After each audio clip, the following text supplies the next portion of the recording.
They came before Columbus. The African Presence in Ancient America. Ivan Van Sertima.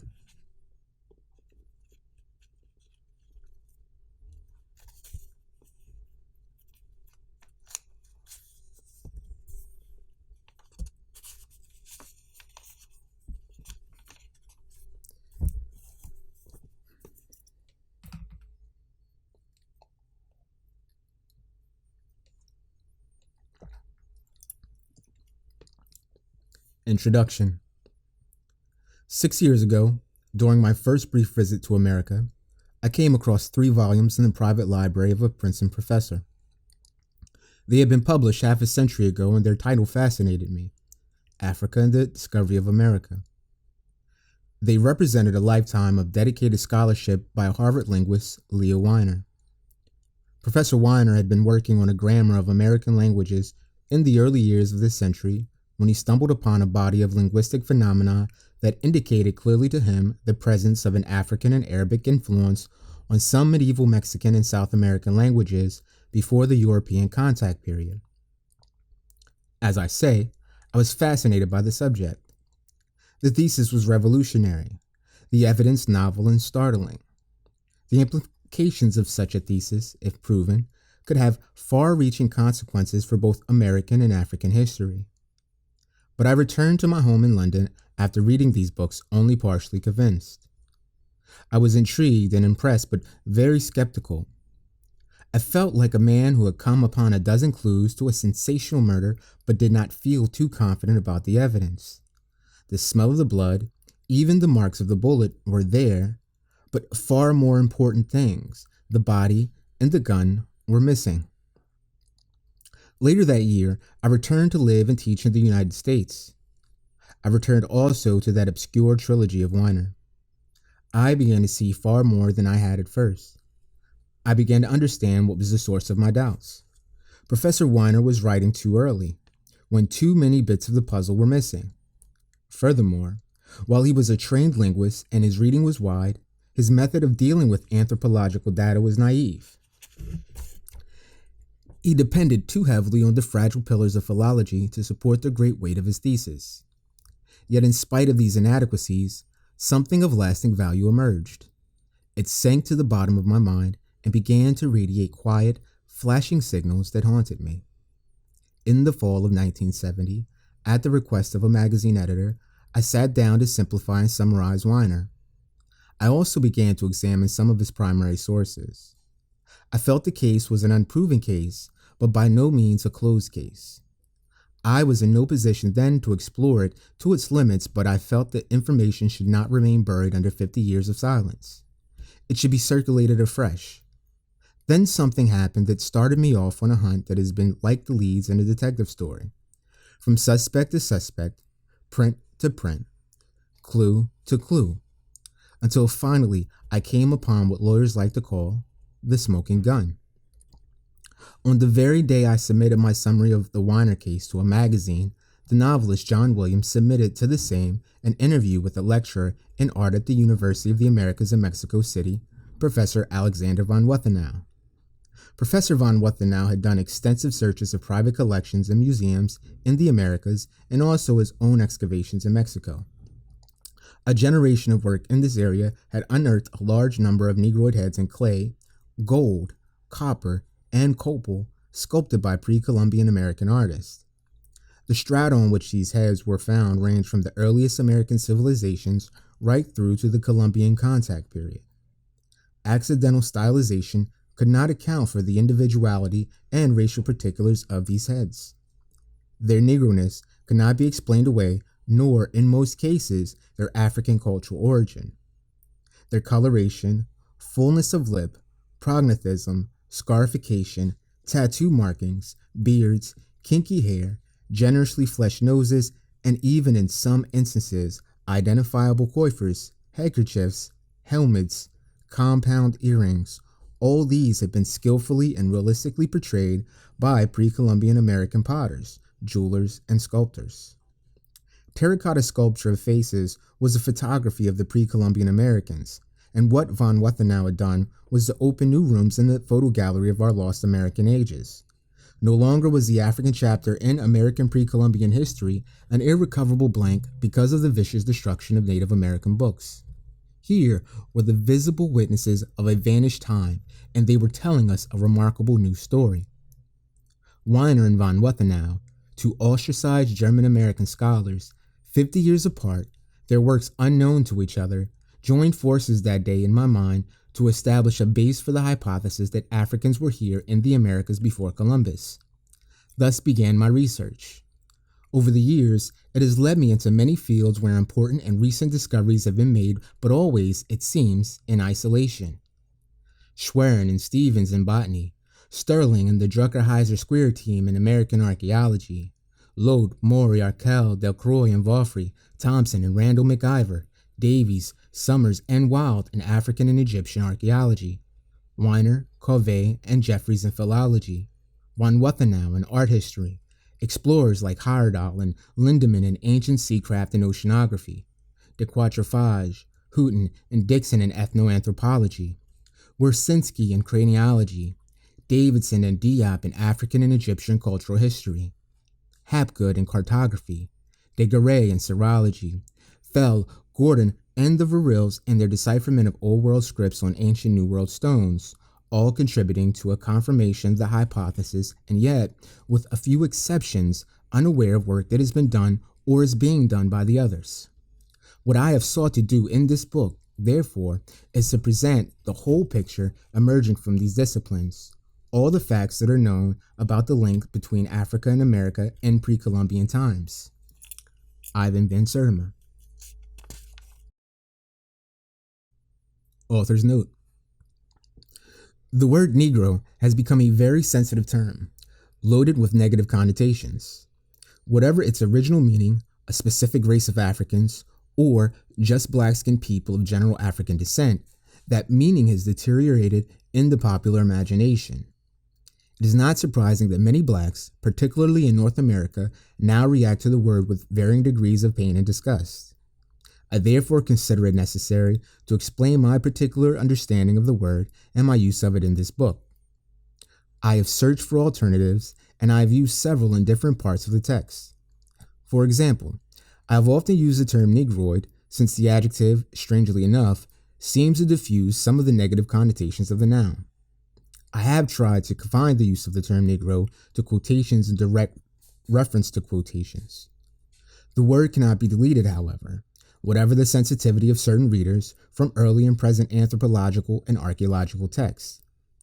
The term black, although it is the fashionable and more acceptable term, presents problems in several contexts. To speak of a black skeleton would be ridiculous. Skin coloration, as such, means nothing in the study of bones and other ancient physiological remains. The classical distinctions between the three main racial categories, Negroid, Mongoloid, and Caucasoid, have to be determined by reference to certain structural features, measurements, and relationships that are not derived from superficialities of color. It is unfortunate that the early misuse of skeletal evidence to prove evolutionary differences between races, a blatant fiction, has placed fairly precise science of craniology in popular disrepute. Black also means nothing when we are talking about gods among the Native Americans. Tezcatlipoca is a black god because black is his symbolic and ceremonial color.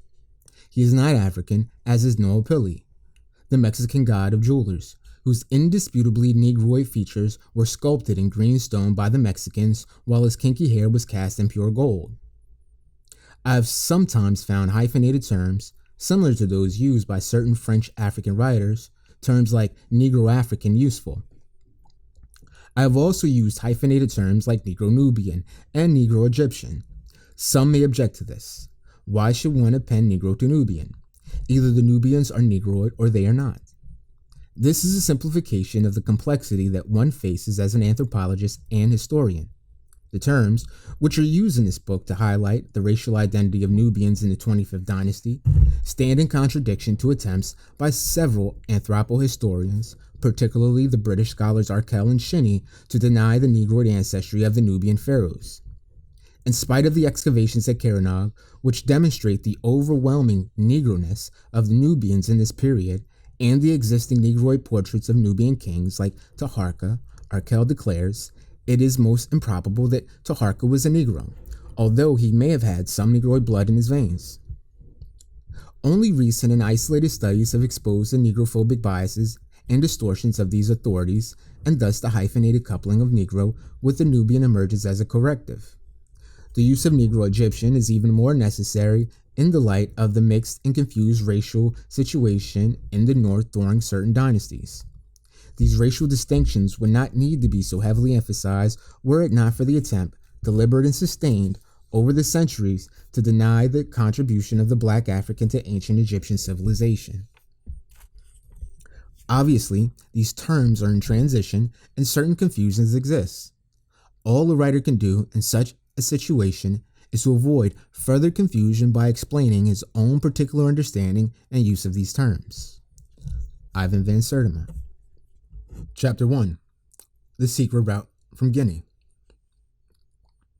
And he, Columbus, wanted to find out what the Indians of Hispaniola had told him, that there had come to it from the south and southeast Negro people, who brought those spear points made of a metal which they call guanin, of which he had sent to the king and queen for a saying, and which was found to have 32 parts, 18 of gold, 6 of silver, and 8 of copper.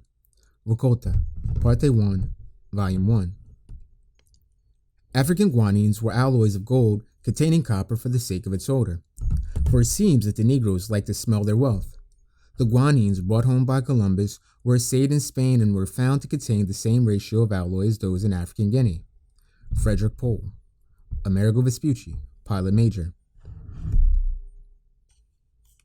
On Saturday evening, March 9, 1493, a week after Columbus had been driven by a storm into Lisbon, following his first voyage to the Indies, he sat down to dinner with the Portuguese king at his court in the Valley of Paraíso. Don Juan seemed to be in an extremely good mood. He talked to Columbus as to a close friend, with great candor and sweetness, insisting that his guest not stand, bow, or accord him any special deference, but sit beside him at table as an equal. The admiral was surprised, deeply warmed by this hospitality, but marveling, nonetheless, at the apparent absence of resentment or envy in the king. All through dinner, he looked at Don Juan closely, wondering whether the mask would suddenly slip to reveal the malice Columbus believed was beneath. Had not Don Juan sent 3 armed caravels to track him down last September as he was setting out on his Atlantic journey? Had not the king given orders that on the islands of Madeira, Porto Santo, and the Azores, and in the regions and harbors where there were Portuguese, Columbus should be taken? Only last Tuesday, Bartholomew Diaz, patron to the king's ship, armed to the teeth, had confronted him as he lay helpless in the port of Lisbon, his sails split in half by the storm. Diaz had ordered him to leave his ship and render an account to the factors of the king, and pull back only because Columbus had responded with fighting words, saying he was the most high admiral to the sovereigns of Castile and had to give an account to no one. Perhaps, thought Columbus, he had overreacted to the event because of the fatigue and terror he had suffered in the storm. After he had formally presented his letters to Diaz, had not Alvaro Dama, the Portuguese captain, come to his caravel in great state with kettle drums and trumpets and pipes? The king, too, had received him with the highest honors, as befitted a foreign prince. There was nothing wrong, therefore, to be alarmed about. Diaz had issued a routine challenge to a foreign fleet lying at anchor in his country's port, and the talk of the 3 caravels last September, for he had never seen them, may have been just alarmist talk. Yet as he sat there, balancing these interpretations in his mind, Columbus felt uneasy and afraid. He had brought with him some of the Indian hostages he had seized on the island of Guanahani, Watland Island. These strange guests fascinated the Portuguese court, not since 62 BC, when the king of the Suevians presented Quintus Metella's Celer, the Roman proconsul in Gaul, with a gift of Indians cast up on the shores of Germany by a storm, had men with the skin the tint of red sand been seen in Europe.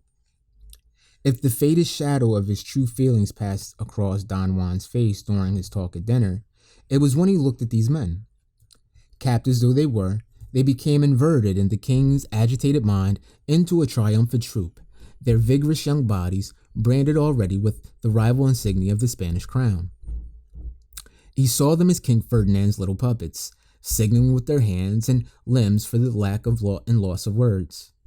Some of them had paint on their faces, as puppets do, and their hair was unreal, as is the hair of puppets, as coarse and black as a horse's tail drooping over the eyebrows. Some appeared to the king like dolls, Oriental dolls with the eyes of hard, black glass, void of all expression. Within the glass of those eyes he saw the lands he too had dreamed about, and about which mariners and traders in his African service had spoken. Had he taken the rumors from Guinea more seriously, he would have been sitting there that evening emperor of 2 continents. The thought of it tormented him. The deep resentments he felt against Columbus, which for diplomatic reasons he had suppressed, crystallized into a beam of mischievous energy directed at the men of the Indies. After dinner that evening, while he was talking with Columbus, he ordered a dish of beans brought and placed on a table near them, and by signs ordered an Indian from among those who were there to designate the many islands of his country that Columbus said he had discovered. The Indian at once showed Hispaniola and Cuba and the Lucayos and others. The king noted it with morose consideration, and in a moment, as though inadvertently, he undid with his hand what the Indian had constructed. In a few moments, he ordered another Indian to do the same with the beans, and this Indian quickly and diligently showed with the beans what the other Indian had shown, adding more islands and lands, giving the reason in his language for all he had shown, though no one understood it. And then the king, recognizing clearly the greatness of the lands discovered and their riches, was unable to conceal his grief at the loss of such things, and cried out loudly and impetuously, giving himself a blow with his fist in the breast. "Oh, you wretched fool! Why did you let an undertaking of such importance slip through your fingers?" The mask had fallen with spectacular suddenness. Columbus's fears were realized. Several members of the court surrounded the king. Some of them attributed his grief to the boldness of the admiral and begged leave to kill Columbus on the spot, destroy all the ships waiting him in Lisbon, 9 leagues from the court, so that news of the discovery would not go back to Castile. But Don Juan said that God would damn his soul to hell for it, and that they should not touch the man. After this frenzied, whispered session with his advisors, Don Juan resumed his conversations with Columbus as if nothing had happened. His face was flushed, but his manner showed none of the agitation which had driven him to that extraordinary outburst. He made it clear, and with a certain grave candor and graciousness, that regardless of his grief and disappointment at not having been Columbus's patron, he felt great pleasure, nevertheless, that the voyage had been made and had terminated favorably. The whole Christian world should rejoice at this, Don Juan said. His queen was staying in the monastery of San Antonio near the village of Villafranca, on the right bank of the Tagus, less than a day's journey from the court. She, too, would like to see Columbus and accord him every honor before he left for Spain. The truth was, having failed to intercept Columbus both on his outward journey and his return, and having no heart now to order his assassination, as some of his advisors had urged, Don Juan quickly reconciled himself to the implications of this breakthrough to the islands and lands west of the Ocean Sea. These implications, he knew, could be serious for Portugal.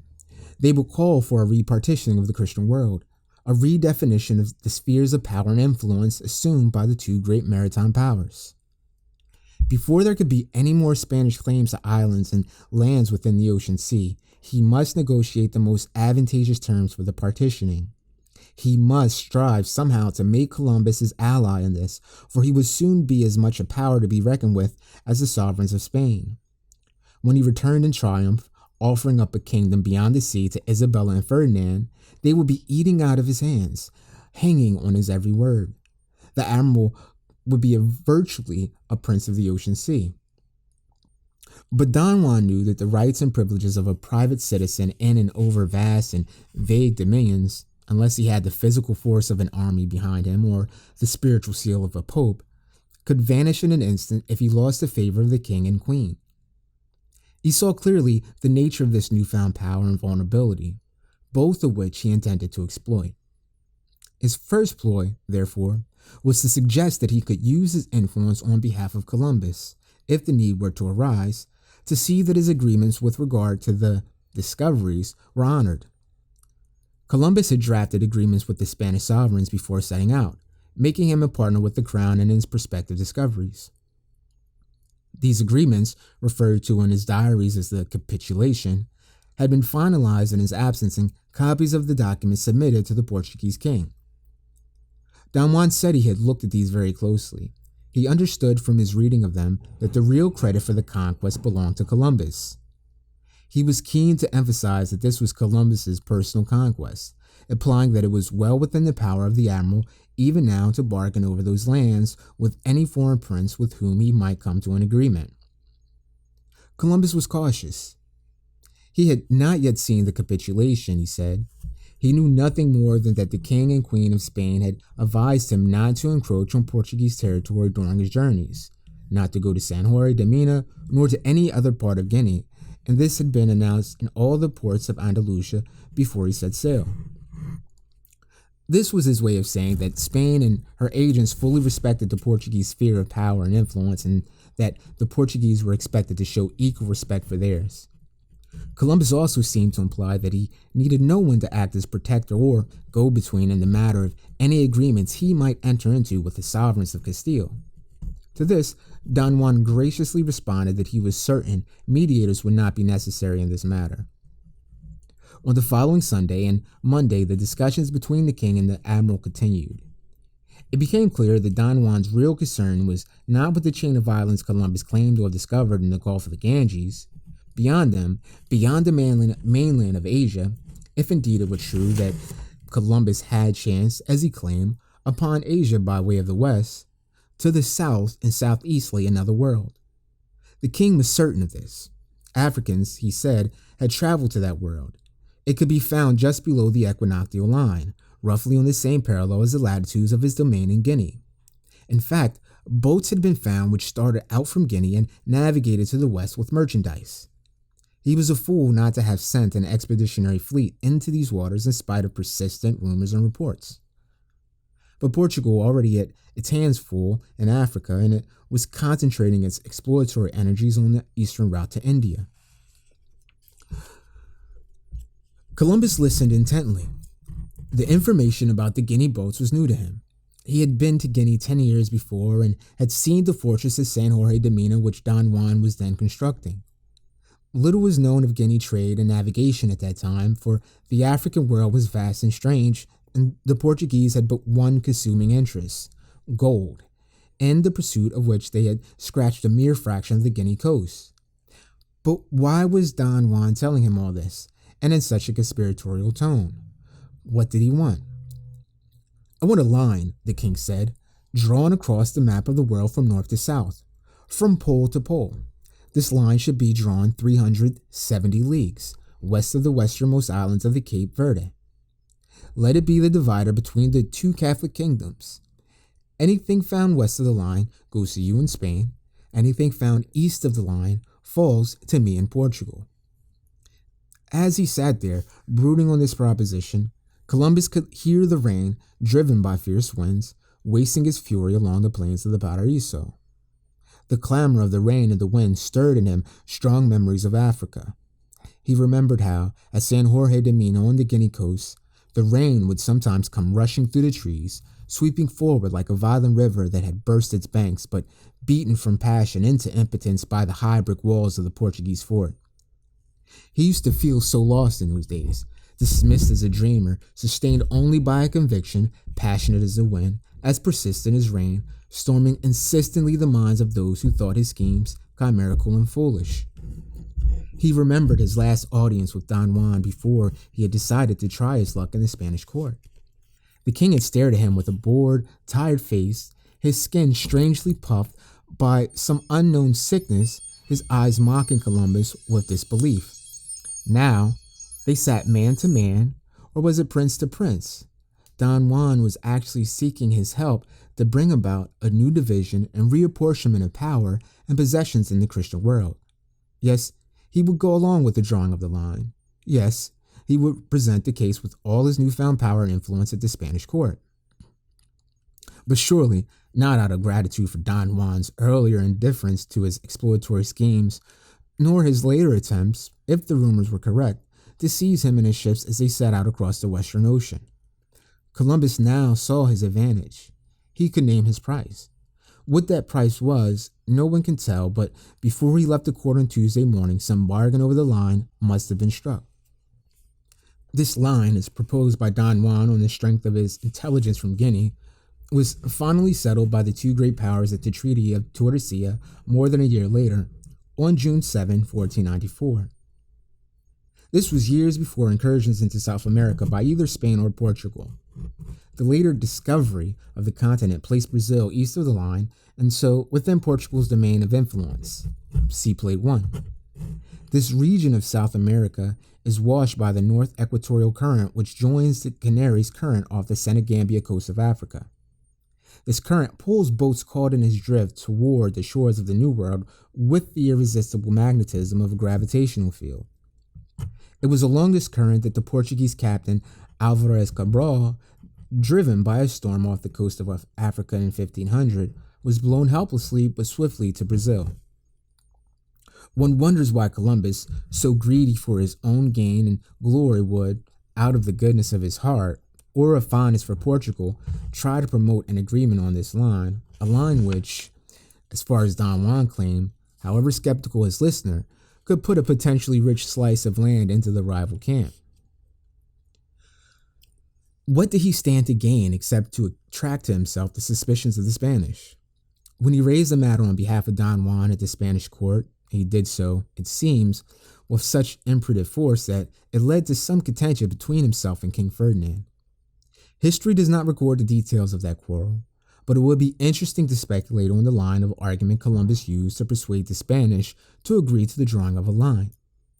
There was no basis, he probably said, for Don Juan's belief that the land lay east of the line proposed. Spain, therefore, stood to lose little or nothing and to gain the peace and unity of the Catholic world by conceding Don Juan a slice of his hypothetical dominion.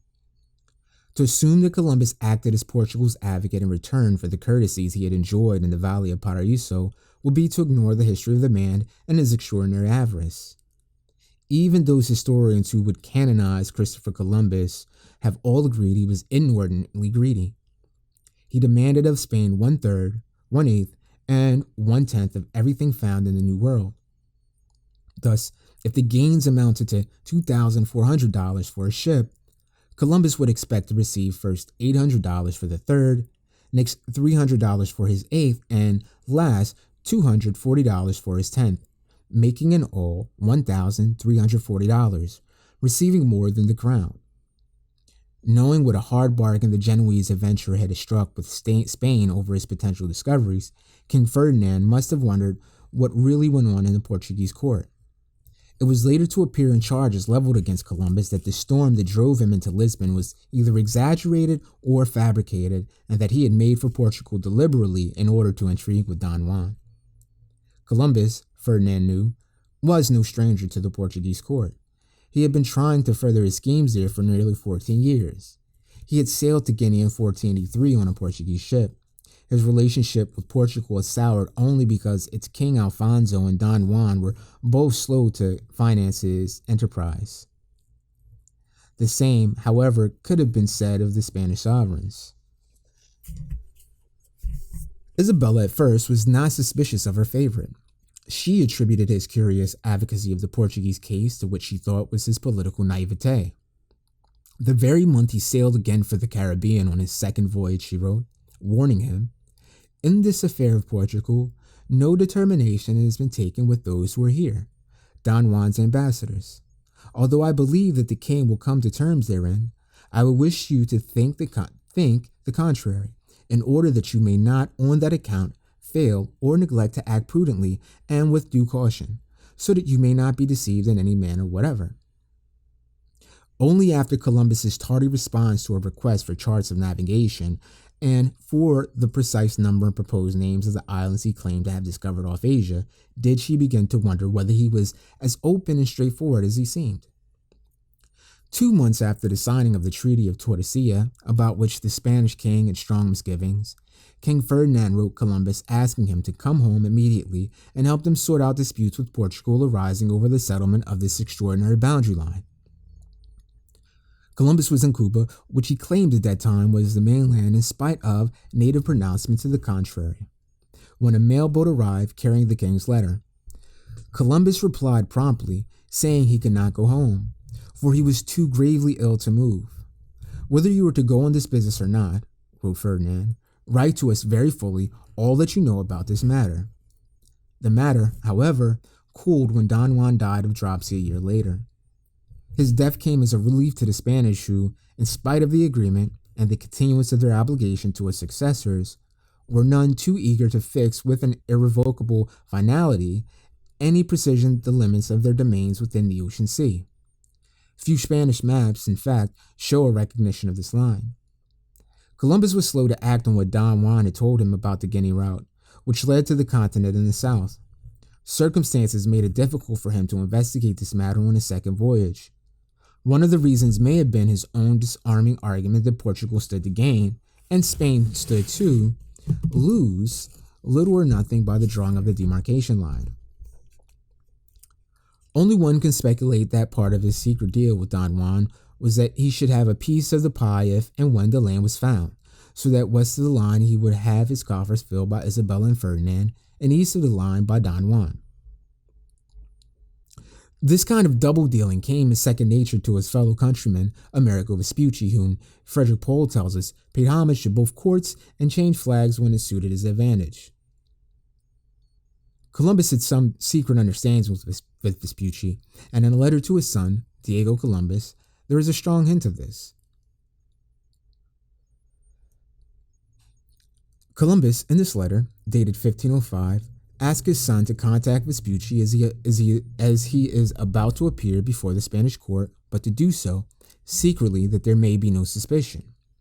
In the same letter, Columbus speaks of payment that has been made to me and is being made, but is afraid to detail this payment, saying, "I will give the information yonder because it is impossible to give it in writing."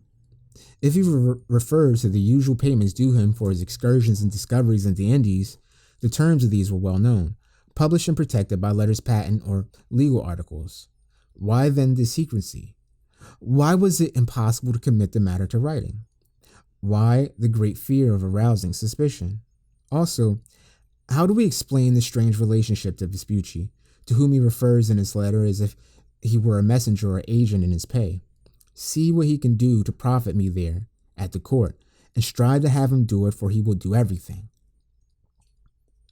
This and other pieces of evidence seem to indicate that Columbus was deliberately holding back on South America. His strange insistence to King Ferdinand that Cuba was a continent, although he wrote Louis de Santiago, Chancellor of Aragon, months earlier declaring that the natives who had lived there for centuries were certain it was an island, and his equally strange insistence that South America was an island, after the most cursory and superficial examination, may be seen in this light. He had committed himself, it seems, to keeping the Spanish away from the southern continent, perhaps to facilitate his deal with the Portuguese. No wonder Ferdinand and Isabella grew suspicious and allowed Bobadilla to seize Columbus and his brother and drag them back, naked and in disgrace, to Spain. Whatever Columbus may have personally known or felt or plotted, his argument, nothing but water to the east of the demarcation line, was the best to counter Spanish suspicions and objections to the pact. It was the worst argument, however, to present to the court if he wanted to secure immediate promotion of further explorations to the south. If the theme of the first voyage had been discovery and exploration, the theme of the second was colonization and consolidation. The order went out. Take 2,000 Spaniards with you. Plant a colony. Build a church. Build a city. Let us have forts, farms, towns. Above all, pursue vigorously the search for gold whenever a break from ordinary labors will permit. The building of the new city of Isabella, the struggle to subdue and convert the natives of the Caribbean, who had massacred the first settlement of Spaniards and demolished their fort, occupied most of Columbus's time until his return from his second voyage in 1496. While in Hispaniola, however, something happened that confirmed and complemented what Don Juan had said. The Indians gave proof that they were trading with black people. They brought to the Spanish concrete evidence of this trade. The Indians of this Hispaniola said there had come to Hispaniola a black people who have the tops of their spears made of a metal which they call guanin, of which he, Columbus, had sent samples to the sovereigns to have them assayed, when it was found that 32 parts, 18 were of gold, 6 of silver, and 8 of copper.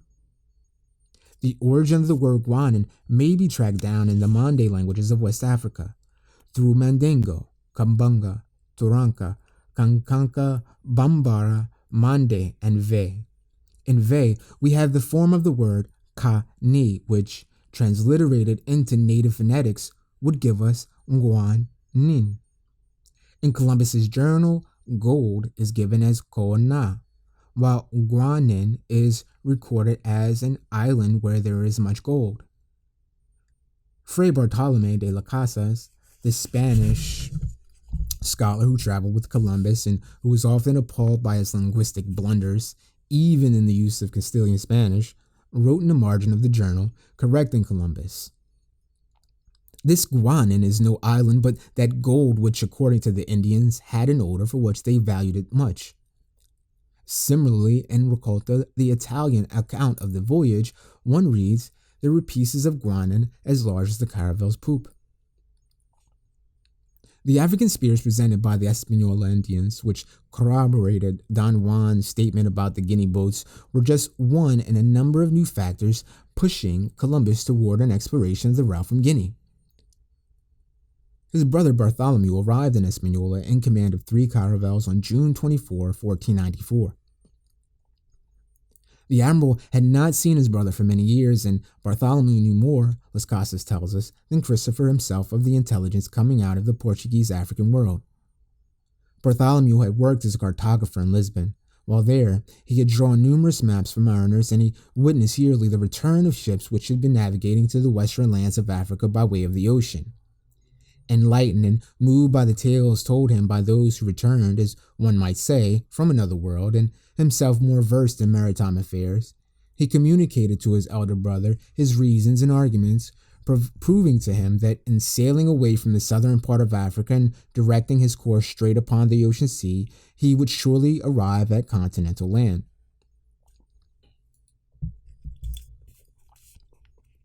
He confirmed what Don Juan had told Columbus the previous year. When Columbus returned to the Spanish court in 1496, he found everywhere a spirited discussion of these continental lands, said to lie to the south of the lands he had discovered and which the King of Portugal seemed to think lay within his own domain. Jaime Ferrer, a jeweler and trader in precious stones, also a distinguished geographer who had done extensive traveling in Africa and had been called in by the Spanish sovereigns that had the commission fixing the Tordesillas line, wrote letters to Isabella, who commanded him to get in touch with Columbus and tell him all he had heard about this new continent. Ferrer said he picked up his knowledge from Ethiopians and Arabs. He had had many conversations in the Levant, in Alcain, and Damas, and from these he had gathered that within the equinoctial regions there are great and precious things, such as fine stones and gold and spices and drugs. The inhabitants are black or tawny, and when your lordship, Columbus, finds such a people, an abundance of the said things shall not be lacking. His letter ends with the strange rider, which goes beyond mere graciousness and implies that he knew some of this information had already been conveyed to Columbus. Of all this matter, your lordship knows more when sleeping than I do waking. The king and queen were excited. They saw whole new kingdoms opening up. Colonization of a ragbag of islands was not enough. Columbus's mission would not be complete, they said, until these continental lands had been discovered and brought under the banner of Spain. Thus, the scene was set for the exploration of the route the African mariners had taken to the New World. Columbus sailed with 6 ships on May 30, 1498. He issued instructions to 3 of them to proceed to Hispaniola directly, while he ordered the course laid to the way of the southwest, which is the route leading from these islands to the south, because then he would be on a parallel with the lands of the Sierra of Loa, Sierra Leone, and the Cape of Santa Ana in Guinea, which are below the equinoctial line, and after that he would navigate to the west, and from there would go to this Hispaniola, in which route he would prove the theory of the King Don Juan, and that he thought to investigate the report of the Indians of this Hispaniola, who said that there had come to Hispaniola from the south and southeast a black people who have the tops of their spears made of a metal which they call guanin. The journey by that route proved to be swift and the seas calm. but it suited the Africans far more than the Europeans, who could not bear the sun burning down upon the wild floating grasses of the sea with the same intensity as upon the grasses of the West African savanna lands. The heat tormented them almost to madness as they advanced through the Sargasso Sea. So ardent it was, so penetrating, that Columbus feared the ships would take fire. The butts of wine and water swelled, breaking the hoops of the cask. The wheat burned like fire, and the pork and salted meat roasted and putrefied. Fortunately, the rains came, without which, according to Columbus, none of them, unaccustomed as they were to such burning latitudes, would have escaped alive. Columbus ended up on a branch of the North Equatorial Current, which took him initially to a Caribbean island with 3 great rocks, which made him think of the Holy Trinity. He named this island Trinidad. A little more to the south, however, he did come in sight of the South American mainland, August 1, 1498. Columbus, for some odd reason, would not land. On this third voyage, he came upon more evidence of the contact between Guinea and the New World. From a settlement along the South American coast on which his men landed on Tuesday, August 7, the natives brought handkerchiefs of cotton very symmetrically woven and worked in colors like those brought from Guinea, from the rivers of Sierra Leone, and of no difference. Not only were they alike in style and color, but also in function. These handkerchiefs, he said, resembled almanzars, Guinea headdresses, and loincloths. Each one is a cloth so woven in colors that it appeared an almanzar, with one tied on the head and the other covering the rest. These were the earliest documented traces of the African presence. Within the first and second decades of the so-called discovery, African settlements and artifacts were to be cited by the Spanish. When they were not reported as mere asides, they were ignored or suppressed. But history is not easily buried. In the oral traditions of the Native Americans and the Guinea Africans, in the footnotes of the Spanish and Portuguese documents, part of the story lies. Another part lies embalmed under the American and African earth. As this earth is now being lifted by archaeological picks and trowels, a new skeleton emerges of the history of these adjacent worlds. Notes and references. For the evidence in this chapter, the author draws to the reader's attention a 2,114-page study published in 1903. His interpretation, however, of the events documented in this study is original. John Boyd Thatcher, in his 3-volume work on Christopher Columbus, his life, his writings, his voyages, examines all the original documents known and available in half a dozen languages. Although this work, the labor of a lifetime, is inspired by a blind adulation of Columbus, by a vision of the admiral's saintly character and motives, no other work on the man, of which there are many, can match it for its encyclopedic scope and detail. In the footnotes, however, which seem like another book compulsively writing itself, we begin to see the night side or half-hidden face of history.